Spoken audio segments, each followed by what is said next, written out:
जड़ कर्म चेतन बंधकारु कर्म के अवसान का, कह कर स्वरूप यथार्थ जग का जो किया उपकार है, उसके लिए जिन वाणी माँ को वंदना शत बार है, वंदना शत बार है, वंदना शत बार है।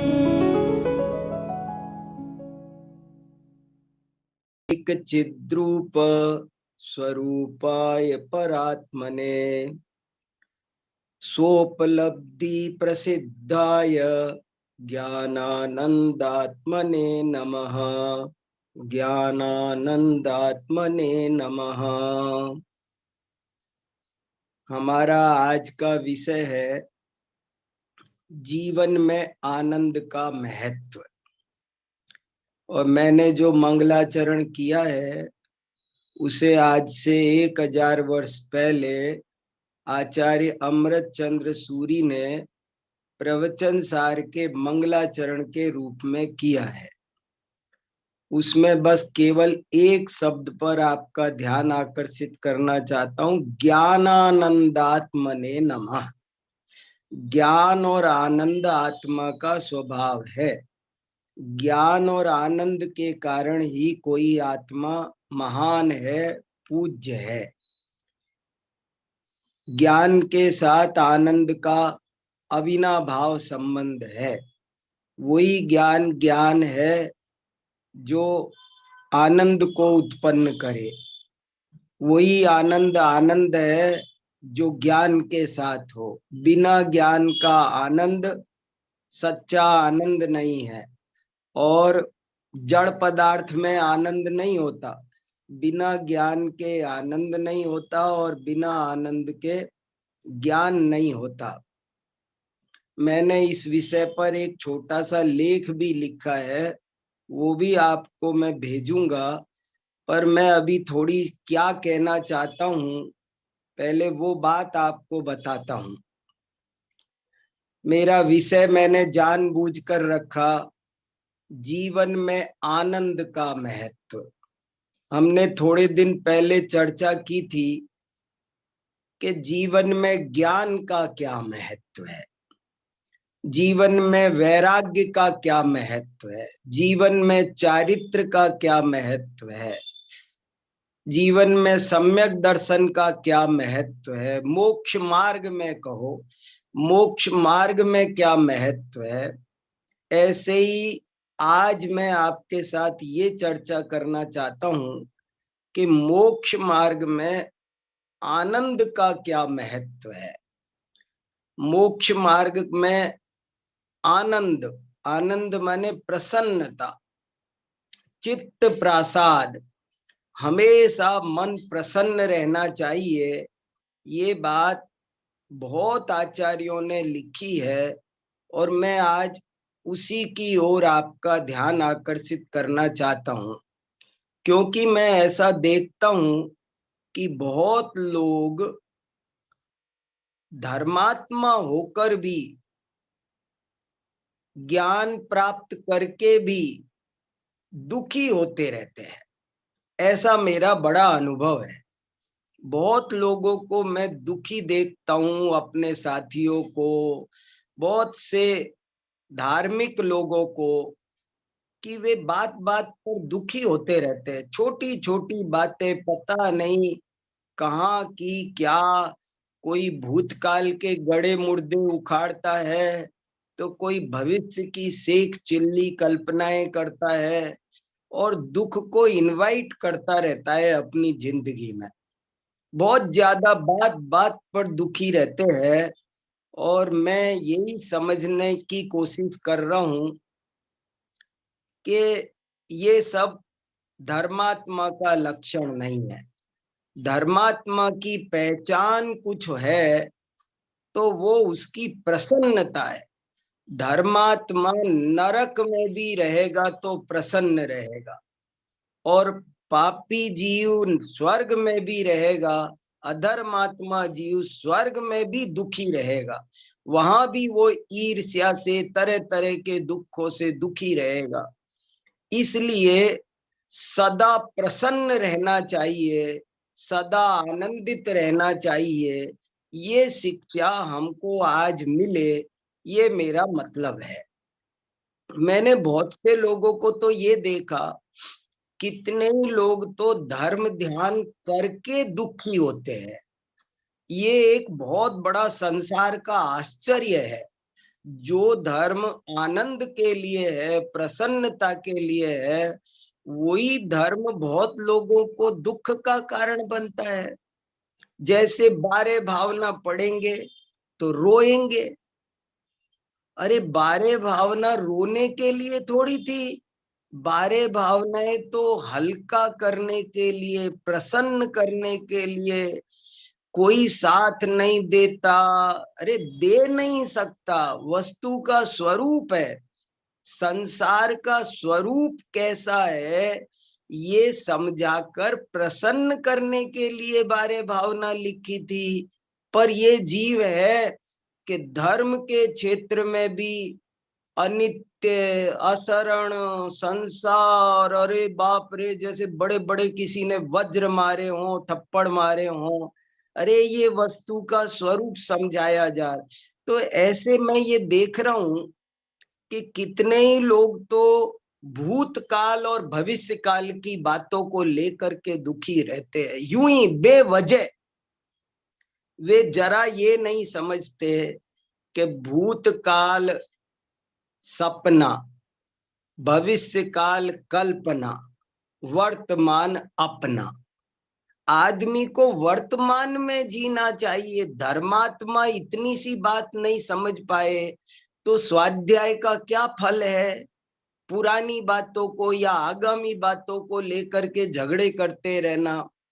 एक पति पत्नी लड़ रहे थे, पत्नी कहने लगी कि मैं तो अपने बेटे को डॉक्टर बनाऊंगी, पति कहने लगा नहीं मैं इंजीनियर बनाऊंगा, और दोनों में बहुत झगड़ा हुआ।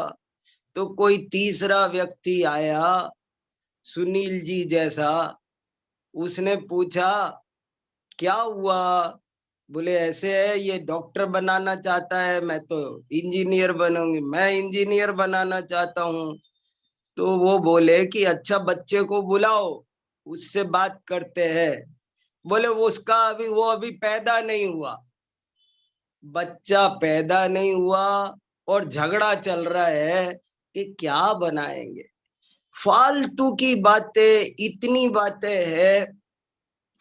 एक कवि ने बहुत अच्छी कविता लिखी है, शानदार भूत था भविष्य भी महान है, अगर हम संभाल लें जो कि वर्तमान है। हम अपने वर्तमान को संभाल। तो पहली बात तो मैं यही कहना चाहता हूं, हमने क्या प्राग भाव प्रध्वंसा भाव पढ़े, हमको तत्व ज्ञान इतना सा तो होना चाहिए ना। हम जरा जरा सी बात पर हम बहुत दुखी होते हैं।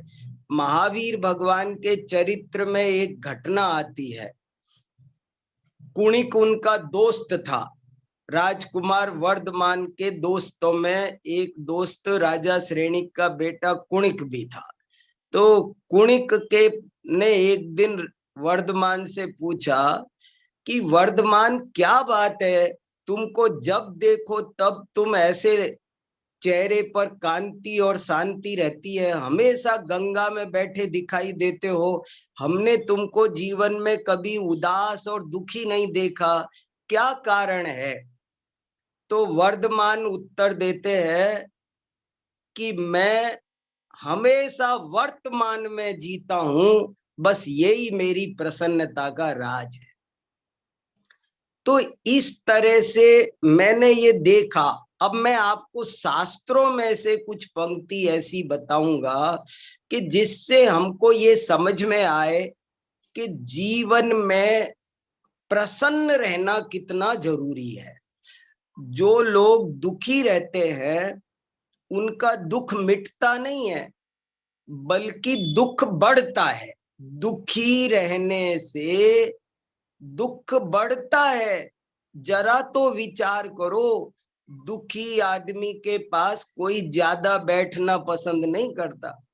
एक दिन आपका दुख कोई सुनेगा, दूसरे दिन सुनेगा, आप रोज सुनाओगे तो वो आपके पास आना बंद कर देगा, कहेगा अरे उसके पास मत जाओ। इसलिए थोड़ा हमें स्वरूप वस्तु का समझना है। ये संसार तो दुखमय ही है।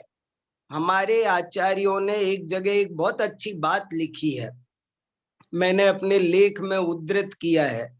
लोग कहते हैं कि संसार में दुख है, आचार्यों ने लिखा संसार में दुख नहीं है, संसार दुखमय है। संसार दुखमय है, दोनों बातों में बड़ा अंतर है।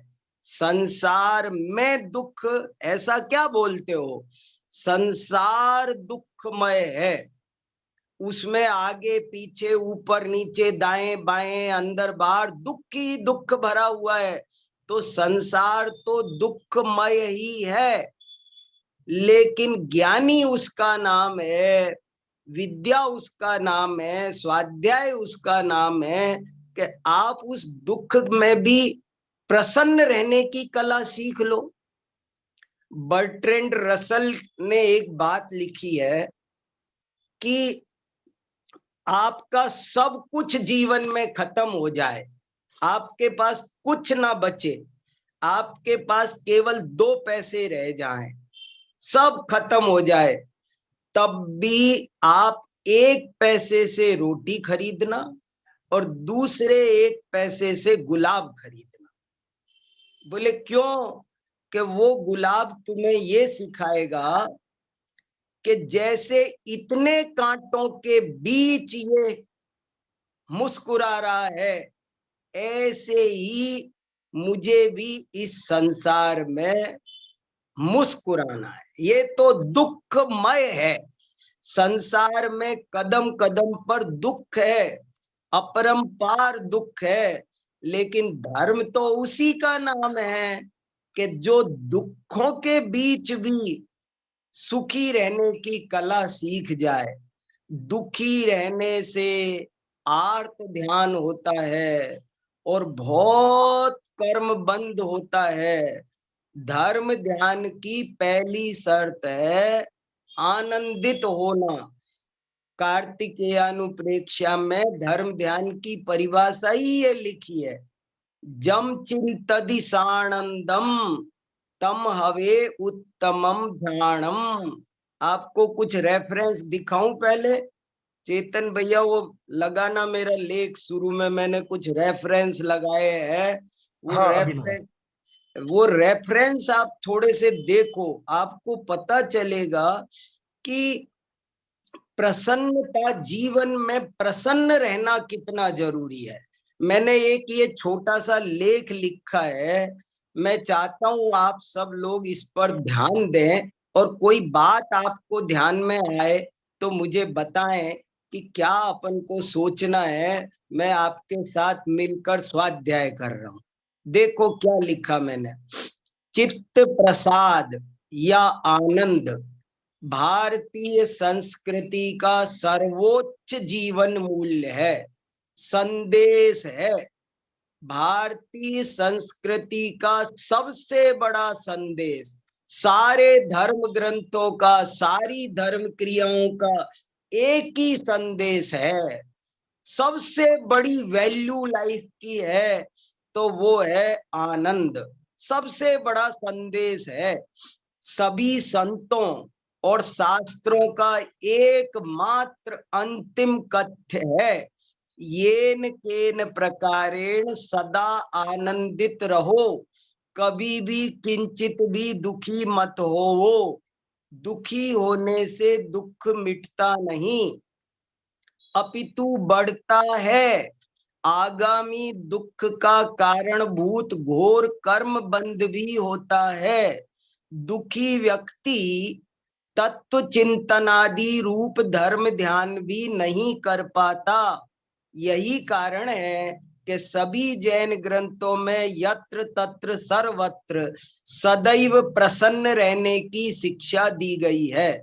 जरा देखिए, अब कुछ रेफरेंस आपके सामने हैं मूल ग्रंथों के, उन पर आप थोड़ा ध्यान दो।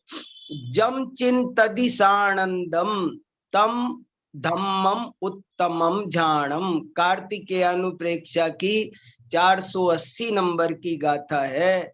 जो आनंद सहित चिंतन किया जाए, धर्म ध्यान सामायिक में दुखी नहीं रहा जाता। जब सामायिक करते हैं, बारे भावना पढ़ते हैं, कुछ भी करते तो रोते नहीं है, दुखी नहीं होते हैं, बल्कि सानंदम, आनंद सहित जो चिंतन किया जाता है वही वास्तव में धर्म ध्यान है। जिसमें दुखी हुआ जाता है वो धर्म ध्यान नहीं है, वो तो अधर्म ध्यान है। फिर देखो, तत्वार्थ सूत्र के 6 अध्याय के 11वें सूत्र में लिखा है, दुख शोक तापा क्रंदन वद परिदेवनानी आत्म परोभय स्थानानी असद वेद्यस्य। दुखी होने से, शोक करने से, ताप, आक्रंदन, विलाप, ये सब करो तो असाता वेदनी कर्म का आश्रय होता है। देखो कैसी गजब की बात, असाता वेदनी के उदय से दुख आया है, लेकिन अगर आप दुखी होगे तो और असाता वेदनी बनने वाला है। रत्नकरंड श्रावकाचार्य के 99 नंबर के श्लोक में सामायिक कैसे करना चाहिए तो एक शब्द डाला समंत भद्र महाराज ने, एकांते सामायिक नाम का श्लोक है, और उसमें डाला परिचेतव्या प्रसन्न धिया। प्रसन्न धिया, ये प्रसन्न धिया शब्द ने बहुत मुझे आनंदित किया। सामायिक कैसे करनी चाहिए? प्रसन्न होकर सामायिक की जा सकती है, दुखी होकर सामायिक नहीं की जा सकती। पांडव पुराण है शुभचंद्र आचार्य का, उसमें एक प्रसंग आता है बहुत अच्छा। वहां एक पंक्ति है, एक वृद्ध व्यक्ति पांडवों को समझाने जाता है कि आप दुखी तो नहीं हो वनवास में। तो वो युधिष्ठिर ने ये पंक्ति बोली है, नहीं विषादो विधेयत्र तद्दिवै दुस्यजम फलम। कभी विषाद नहीं करना चाहिए, यही ज्ञान का फल है। जैसे किसी पेड़ पर फल लगते हैं, आम का पेड़ लगाया और फल नहीं लगा तो निष्फल है। ऐसे ही आपने पढ़ाई की और प्रसन्नता नहीं मिली तो समझ लो सारी पढ़ाई निष्फल है। ज्ञान का फल आनंद है, ज्ञान उसका नाम है। आज बड़े बड़े ज्ञानी लोग, पढ़े लिखे, उच्च शिक्षा प्राप्त, दुखी देखे जाते हैं, भयंकर दुखी देखे जाते हैं। कितने भयंकर दुखी होंगे कि वे आत्महत्या तक का कदम उठाते हैं। तो मैं ये देख रहा हूं चारों ओर कि ज्ञान भी है और धर्म के मार्ग में भी है, और सारे दिन कुड़कुड़ कुड़कुड़ करते रहते हैं, रोते रहते, दुखी रहते, परेशान रहते हैं। जबकि धर्मात्मा वो है जो कभी भी एक पल को भी दुखी नहीं होता। देखो 5वां रेफरेंस आत्मानुशासन में क्या लिखा, मन है प्रसाद्यम श्रुतैरमृत ही। कैसे कैसे अमृत वाक्य है, जिनवाणी के अमृत वाक्यों को पी पी कर मन, अपने मन को प्रसन्न करना चाहिए। देखो स्वाध्याय करना चाहिए, इस बात को गुणभद्र आचार्य लिख रहे हैं कि मन को प्रसन्न करना चाहिए, खुश करना चाहिए।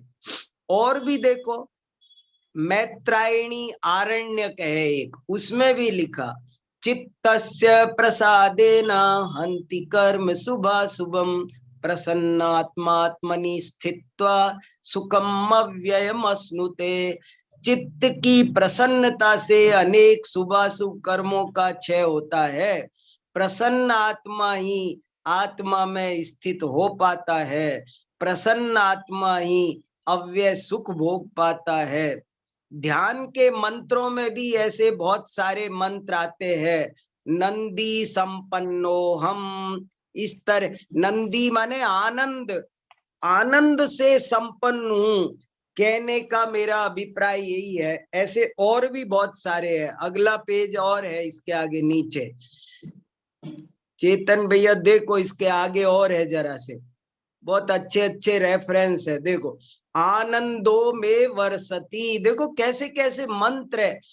इनका ध्यान करो, इन पर चिंतन करो तो कभी जीवन में दुखी नहीं होने का मौका आएगा। क्या किस बात का दुख है समझ में नहीं आ रहा। अरे सोचो तो सही, समाधि तंत्र में लिखा है कि दुखियों का संपर्क करके देखो तब पता चलेगा तुम्हारे जीवन में कितना दुख है। हमारे जीवन में कुछ भी दुख नहीं है। अरे हम मनुष्य बने हैं 84 लाख योनियों में, यही क्या कम आनंद की बात है। आनंदों में बरसती, मेरे अंदर आनंद बरस रहा है। तत् ज्ञानम यत प्रति समयम आनंदायते, ज्ञान वही है जो प्रति समय आनंद दे। कितना अच्छा लिखा, वही ज्ञान ज्ञान है जो प्रति समय आनंद दे। फिर देखो सदा दिवाली संत के 8 पहर आनंद। संत कौन है? जिसका हर पल दिवाली है, जिसे हर पल आनंद है। सदा दिवाली संत के 8 पहर आनंद।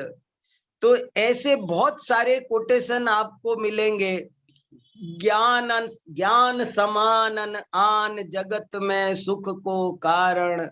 आचार्य जिनसेन ने 53 क्रियाओं में एक मोद क्रिया लिखी है।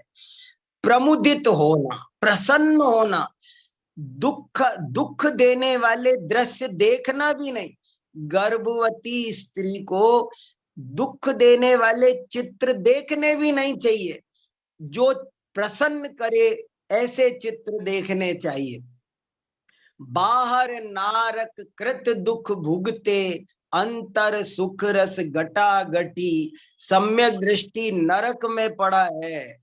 नरक में नार की उनको दुख दे रहे हैं, वो उसे भोग रहा है, लेकिन वो वास्तव में दुखी नहीं है। वो अंदर में सुख का घटाघट पान कर रहा है।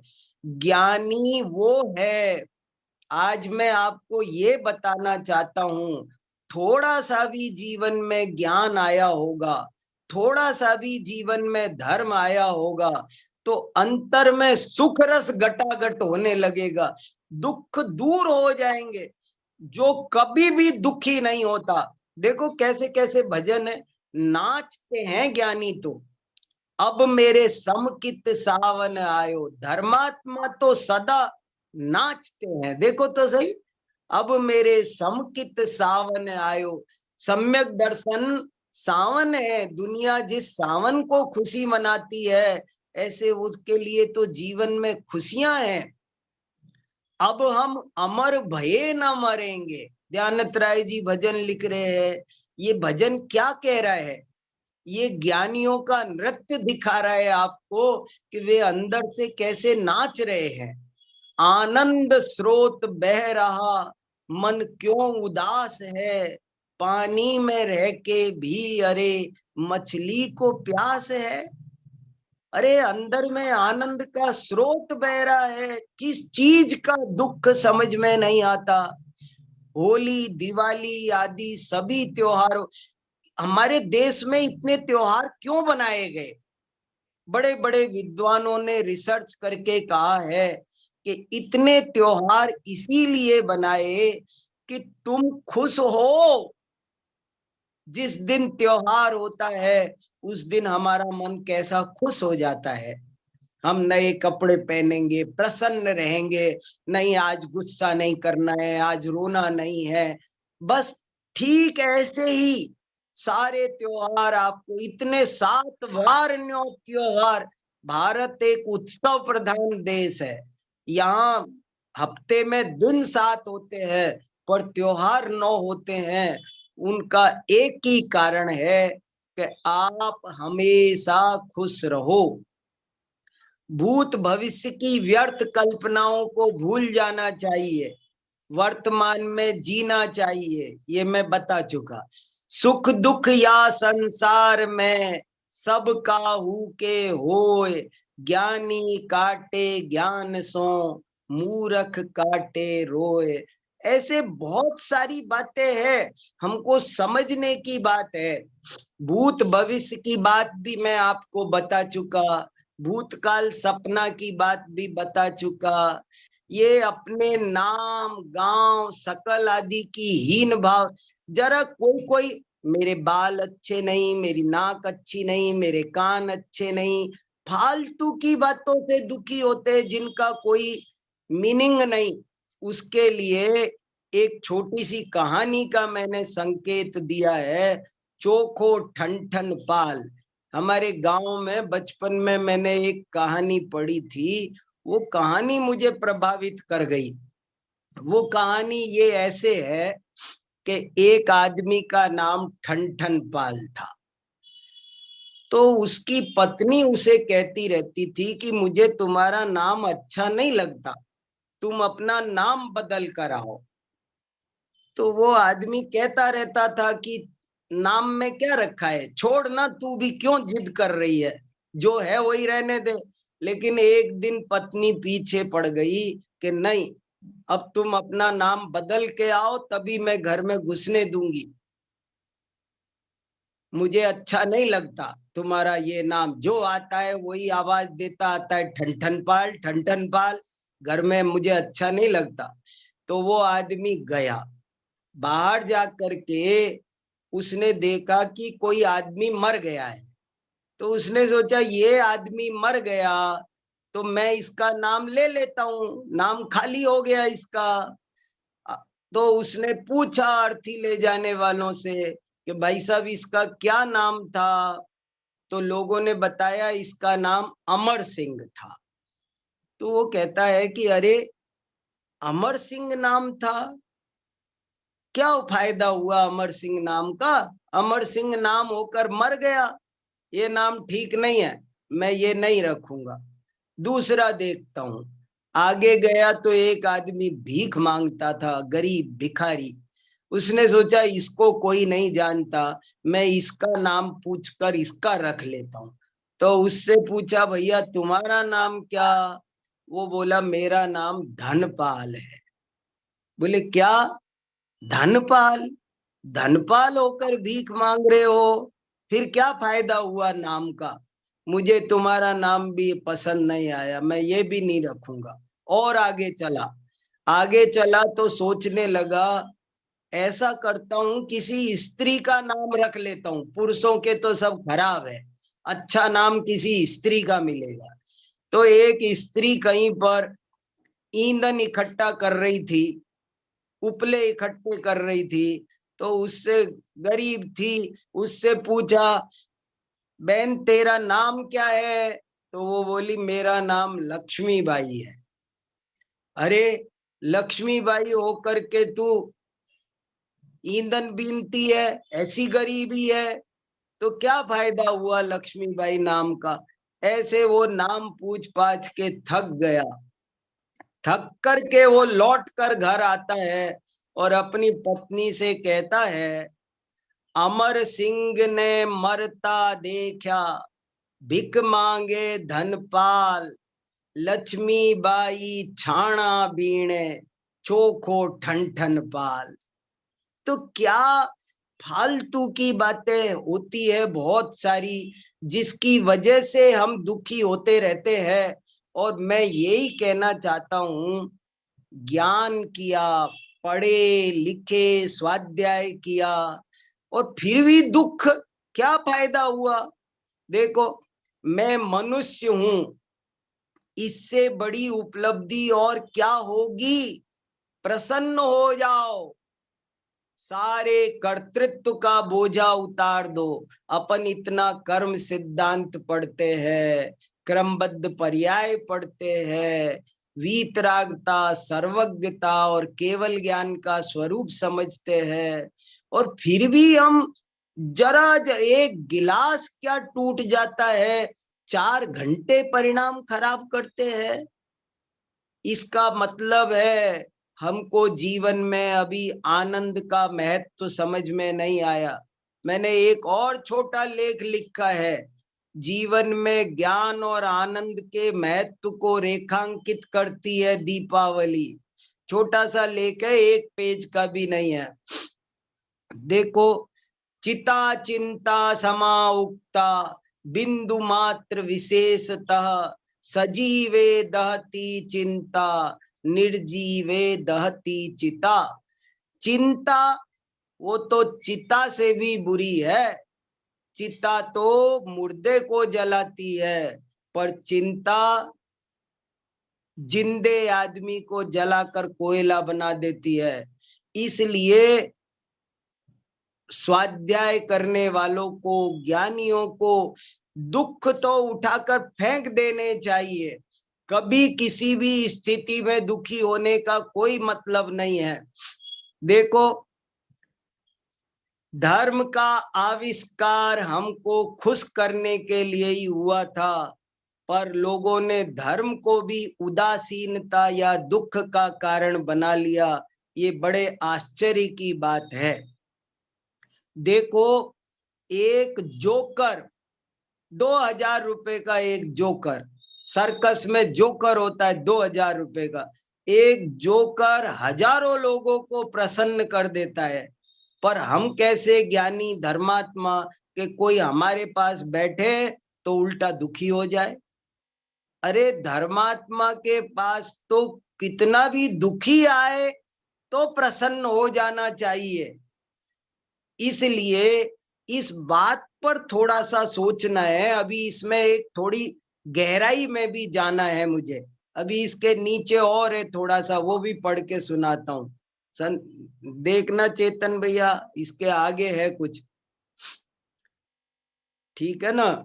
ये पढ़ा, देखो जरा सा और सुनाता हूँ, आप बहुत अच्छा है। अब थोड़ी गहराई की बात भी आएगी। खुश रहने का मतलब क्या? खुश रहो कहा जा रहा है, प्रसन्न रहो कहा जा रहा है, तो उसका मतलब क्या? वो बारीक बात है। हंसो पर किसी की हंसी मत उड़ाओ। एक प्रसन्नता रौद्र ध्यान रूप भी होती है। यहाँ उस प्रसन्नता की बात नहीं है।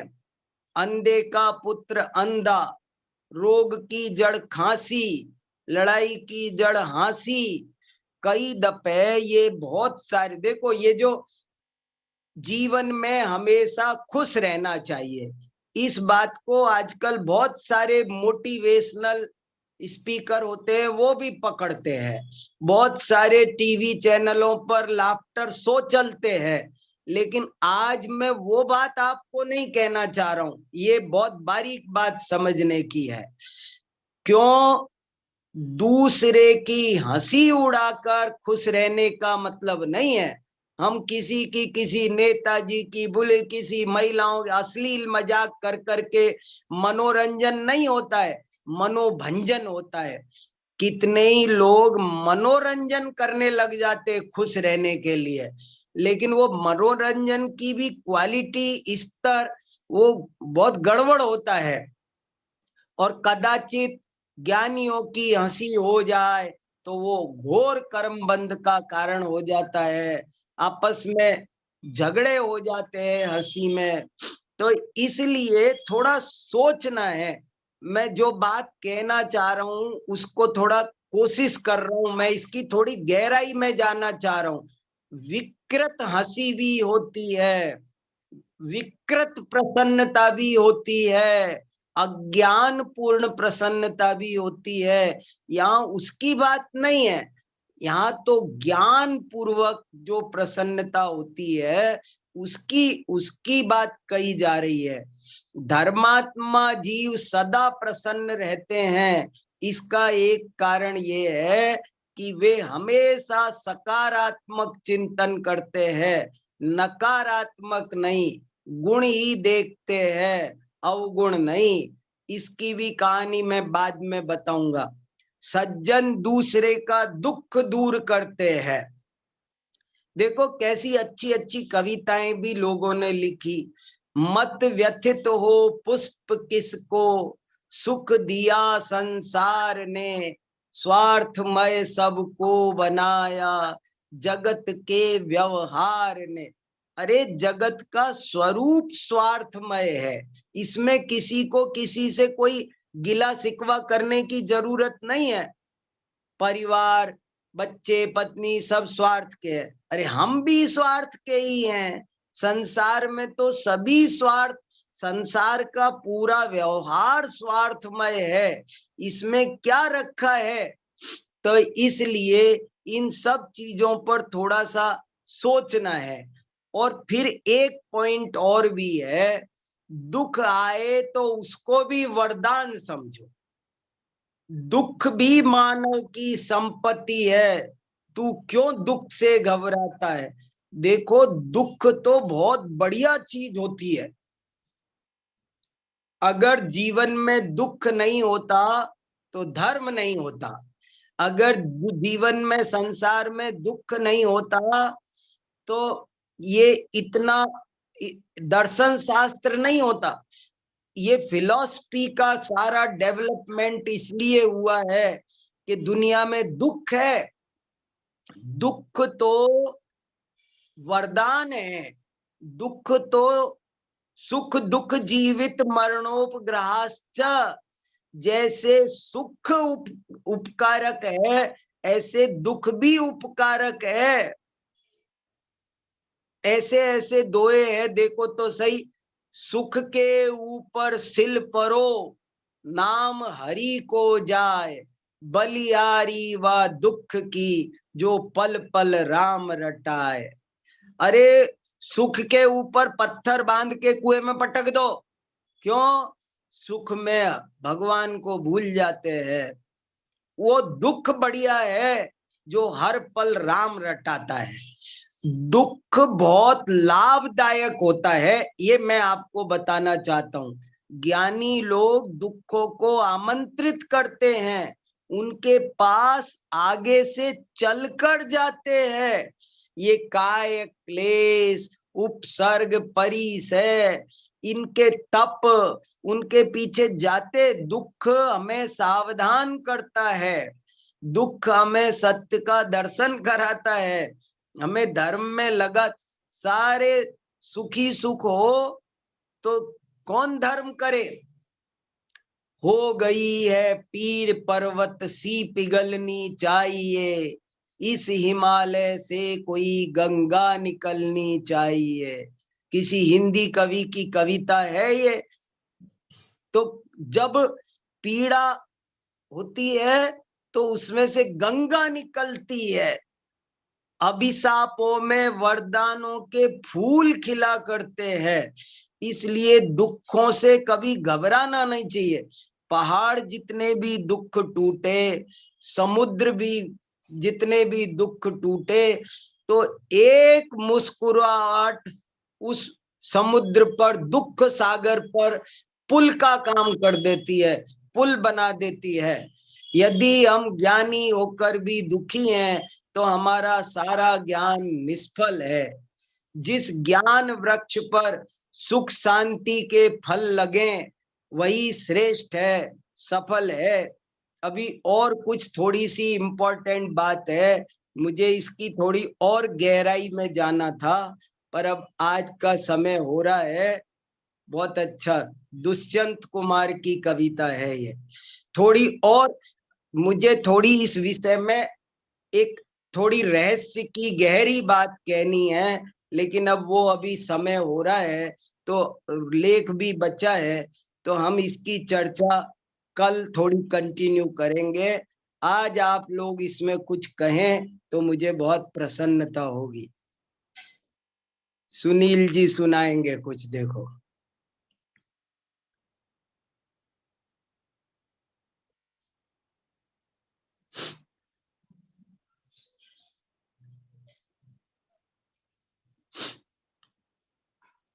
सुनील जी को अनम्यूट करो।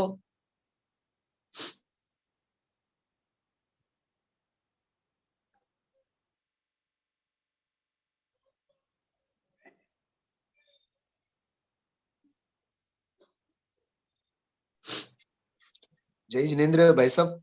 हाँ बताइए बताइए। बहुत बहुत आनंद आया। तो सब्जेक्ट विषय सुन करके ही मतलब आनंद आ गया था। हाँ बहुत सुंदर। हमारे गुरुजी जब हम लोग गुरुकुल में पढ़ते थे भाई साहब, तो हाँ माणिक चंद जी विशिकर, नरेंद्र विशिकर, ये लोग वहाँ वो एक हाँ। बात कहा करते थे, वदनम प्रसाद सदनम, वाह हमेशा प्रसन्न मुख रहो आप। वाह। तो ये वदनम सच में प्रसाद सदनम। सदनम, क्या गजब की बात है। मतलब वही टॉपिक, वही सुंदर। और आगम के आलोक में भाई साहब ये जो प्रसन्नता वाली बात ली ना आपने, हाँ मतलब बिना कारण इतने धर्म शास्त्र अध्ययन स्वाध्याय, भौतिक संपदा वाले की बात तो जाने दीजिए, लेकिन इतना हाँ ज्ञान इतना स्वाध्याय सब इसमें डूबे हुए होने पर भी हाँ उदयाधीन परिस्थितियों की शिकायत करके जीव दुखी रहता है। हाँ ये बहुत बड़ा मैसेज है भाई साहब। ज्ञान हाँ और आनंद की दोनों की मित्रता है। बाकी हाँ। तो सच में वाणी विलास है। रत्नकरण श्रावकाचार में भाई साहब, है ना, सॉरी, हाँ हाँ ज्ञानानंद श्रावकाचार में हाँ पांडे राजमल जी ने एक बहुत बढ़िया बात लिखी। हाँ। जैनी होय सो दुखी नाही, दुखी वाह होय सो जैनी नाही। गजब है। वाह। क्या भाई साहब, क्या सुंदर बातें हैं। मतलब सोच सोच के ही आनंद आता है। और समझ लीजिए ना, जैसे रहस्यपूर्ण चिट्ठी में टोडरमल जी साहब ने हाँ चिदानंद घन के आश्रय से वाह वाह वाह। सहजानंद करते, ये जो बात लिखी, वही आनंद में रहो आप, आनंद में रहो। हाँ हाँ, अनंतानंद अनंतानंद अनंतानंद, दादा। अनंतानंद अनंतानंद। अरे हाँ, वो तो बहुत। अभी मुझे इसकी आध्यात्मिक गहराई में जाना था, बच गया है अभी। अभी नहीं नहीं थोड़ा कोई इस बात नहीं। अब नेक्स्ट पूरा स्वाध्याय उसी के ऊपर लीजिए, बहुत आनंद आएगा। हाँ हाँ हाँ नहीं नहीं, बहुत सुंदर बात है ये। आपने बीच में एक सुंदर शब्द का प्रयोग किया कि हाँ रौद्र ध्यान भी वो आनंद रूप जो रौद्र ध्यान होता है उसकी बात तो नहीं है ये। हाँ। नहीं कितने लाफ्टर शो चल रहे हैं, कोई भी हाँ जबरदस्ती। देखो वो जो बनावटी हंसी है ना, वो हंसी तो आप 1 घंटा कर लो तो थक जाओगे। ये हाँ, अंदर से आने वाला स्वाभाविक आनंद है, तत्व ज्ञान बराबर। के बल पर पैदा हुआ। सही सही बात है। तो वो क्या इसकी है बात वैसा, कुछ न्यारी है। वो आपने कहा ना कि किसी ज्ञानियों की भी कोई कमियां देख करके हंसना, ये जो बातें हैं हाँ वो सब हाँ परिहास परिहास हैं सब। वो हाँ हास्य कषाय को आमंत्रण देने वाले हैं। ये हाँ हाँ आत्मिक आनंद जो सहज आनंद है वो अलग बात है। मतलब धर्म हाँ ध्यान पूर्वक आनंद की धारा उछले, वो मूल बात है। सच हाँ में बड़ा आनंद आया, मजा आ गया मतलब सुन करके। हाँ। बहुत जोरदार, बहुत जोरदार। ये मोद वाली क्रिया भी बहुत मार्मिक बात है भाई साहब, 53 बहुत। क्रियाओं की बात। नहीं मोद क्रिया का तो मैं 1 घंटे अलग व्याख्यान कर सकता हूँ। उन्होंने पूरे जी जी, गर्भवती के संस्कार लिखे हैं, और एक अच्छी संतान कैसे उत्पन्न हो, तो उन्होंने कहा मोद वाह, क्रिया बहुत जरूरी है। उसको बहुत पूरे 9 महीने प्रसन्न रहना जरूरी है। प्रसन्न रहना चाहिए। कहीं कोई टीवी पर भी ऐसे सीन नहीं देखना जिससे कष्ट हो दुख हो। सदा सही सही, प्रसन्न रहो। सही बात है। तो ऐसे। अ, हाँ भाई साहब ये आप तो जानते हैं अच्छी तरह से, जैसे हाँ चंद्रगुप्त के चारित्र में एक बात आती है बहुत सुंदर, हाँ कि चाणक्य जो है वो हर हाँ हाल में वो हाँ मौर्य साम्राज्य का सम्राट बनाना चाहते हैं उसको, हाँ चंद्रगुप्त हाँ को। लेकिन हाँ चंद्रगुप्त जो है ना, वो रह रह करके अपनी गरीबी, अपनी माँ, अपने पिता, इनको याद कर करके दुखी होता रहता है। तो हाँ चाणक्य वहां एक बहुत सुंदर चाणक्य नीति में सुविचार लिखते हैं, हाँ। वर्तमानेन कालेन वर्तन्ते विचक्षणाः। तुम तो वाह। बस वर्तमान में वर्तो। आपने जो बात कही ना, वर्धमान और वर्तमान वाली बात, हाँ। नहीं हमने चार अभाव क्यों पढ़े? क्यों अगर पड़े। हमको फिर वही बात करते बैठेंगे कि ये था मेरे साथ, ऐसा नहीं हुआ, ऐसा हो जाता, वैसा हो जाता, ऐसा हो, जी काहे जी, की न भविष्य की आशा करो। बराबर शानदार भूत था, भविष्य भी महान है, महान अगर है। हम संभाल लें जो कि वर्तमान है। बहुत सुंदर, बहुत सुंदर। तो सच में ऐसे करके बात है। और बराबर। किसी को कुछ कहना हो, संजय सेठी जी भी हैं हमारे साथ आज, देखो बहुत अच्छा है भैया। किसी को भी कुछ कहना है तो कहो, जोड़ो अपनी बात।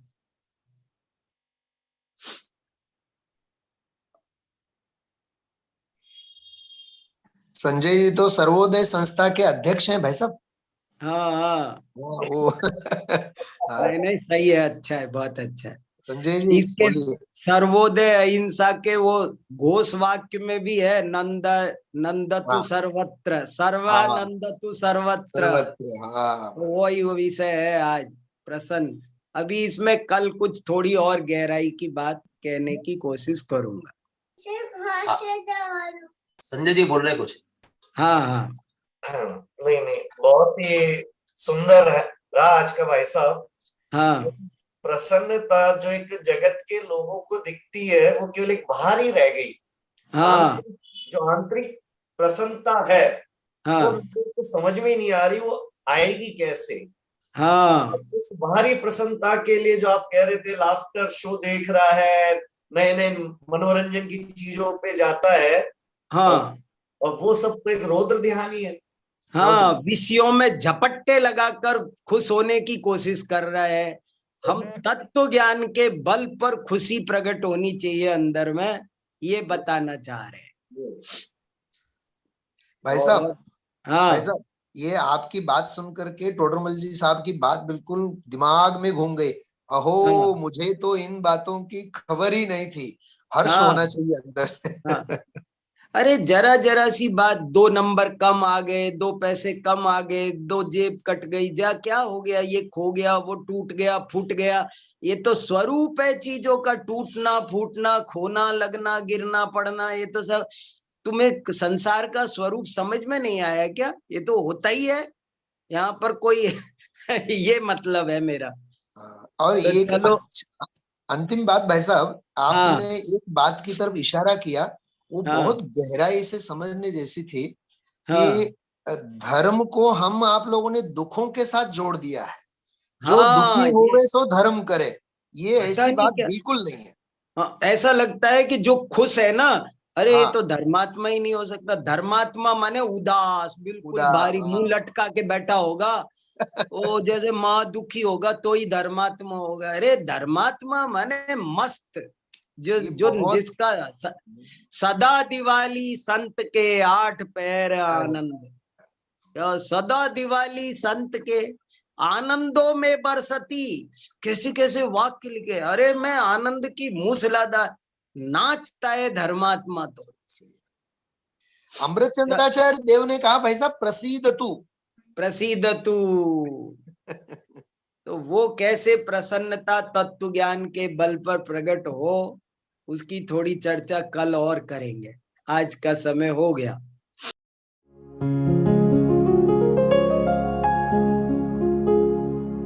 निज निधि निज में बताए, यह अनंत उपकार है उसके लिए जिन वाणी माँ को वंदना शत बार है, वंदना शत बार है, वंदना शत बार है।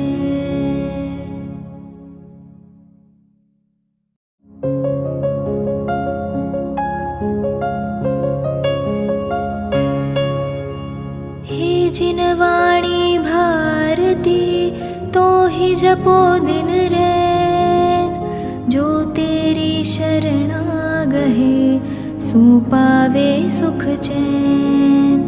जा वाणी के ज्ञान दे सूझे लोकालोक, सो वाणी मस्तक नवो सदा देत हो ढोक, सदा देत हो